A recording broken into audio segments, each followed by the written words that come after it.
Bagaimana jika ternyata pengkhianatan terbesar yang kita lakukan terhadap Al-Quran bukanlah meninggalkannya, melainkan menggunakannya dengan cara yang salah?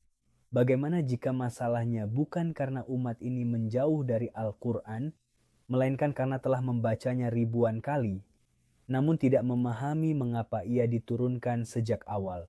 Bagaimana mungkin sebuah umat yang memiliki kitab terkuat dalam sejarah hidup di saat terlemah dalam sejarahnya?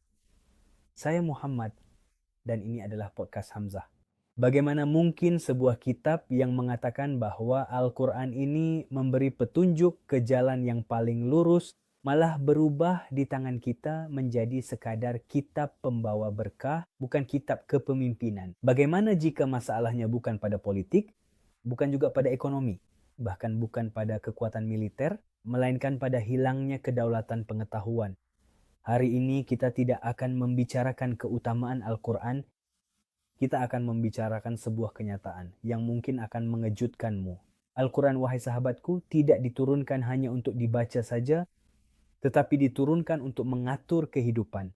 Krisis kita di masa kini terletak pada kenyataan bahwa kita telah mengubah Al-Quran menjadi kitab untuk upacara kematian atau sekadar sumber berkah pribadi, padahal kenyataan keilmuan mengatakan bahwa ia adalah pedoman hidup. Dr. Naif mengibaratkan perlakuan kita terhadap Al-Quran seperti seseorang yang jenius yang dipekerjakan oleh sebuah perusahaan, lalu diberikan kantor mewah di luar perusahaan itu, dan dilarang untuk bekerja.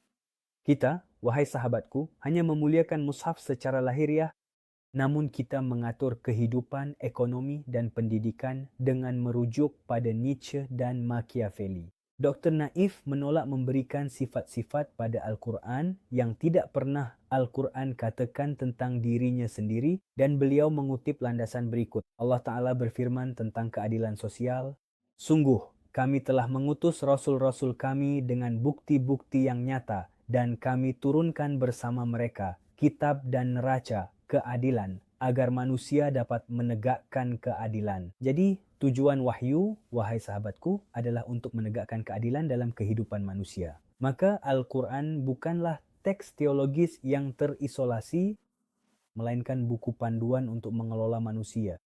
Dan Allah Ta'ala berfirman, sesungguhnya Al-Quran ini memberi petunjuk kepada jalan yang paling lurus. Al-Quran menawarkan pilihan yang paling benar dalam setiap urusan, baik politik, sosial, maupun pendidikan, dan mengabaikannya berarti memilih yang lebih rendah. Allah Ta'ala juga berfirman tentang alat-alat pengetahuan, dan Allah mengeluarkan kalian dari perut ibu kalian dalam keadaan tidak mengetahui apa-apa, dan Dia memberikan kalian pendengaran, penglihatan, dan hati. Jadi, Al-Quran menetapkan sumber-sumber ilmu pengetahuan, yaitu panca indera ditambah akal dan hati, serta bagaimana semuanya berkembang dari ketiadaan hingga menjadi kesadaran, dan juga menetapkan hambatan-hambatan pengetahuan, maka tidak berguna bagi mereka pendengaran, penglihatan, dan hati mereka sedikit pun ketika mereka mengingkari. Jadi ilmu pengetahuan, saudaraku, bukan sekadar informasi saja, tetapi juga melepaskan diri dari hawa nafsu, karena pengingkaran dan hawa nafsu dapat menonaktifkan panca indera dan akal. Legitimasi keraguan. Pengalaman Nabi Ibrahim alaihissalam menegaskan bahwa keraguan dalam Islam adalah jalan menuju keyakinan yang tidak ada alternatifnya.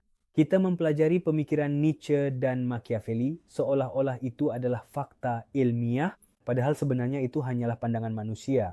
Kesalahan paling fatal yang kita lakukan, saudaraku, adalah mengeluarkan Al-Quran dari ranah pengetahuan dan hanya menempatkannya dalam ranah nasihat saja. Disinilah ketergantungan pengetahuan mulai terjadi, dan masa-masa itu kami pergilirkan di antara manusia. Keunggulan Barat bukanlah takdir abadi, melainkan hanya sebuah fase sejarah seperti semua fase sebelumnya. Dan keunggulan yang sejati, saudaraku, bukan hanya pada teknologi, tetapi pada nilai-nilai sosial dan moral yang mulai hilang dari peradaban modern. Wahai orang-orang yang beriman, jagalah dirimu dan keluargamu dari api neraka. Pendidikan bukanlah sekadar menjamin masa depan materi, melainkan membangun akal dan identitas. Kesalahan terbesar kita saat ini bukan meninggalkan Al-Quran, tapi mempersempit maknanya. Tetapi kita membatasinya Kita taruh di momen tertentu tanpa biarkan atur hidup, simpan di saku, tapi tak mau dibimbing akal. Karena Al-Quran, kawan, bukan sekadar cari berkah, melainkan kitab untuk mengatur kehidupan manusia.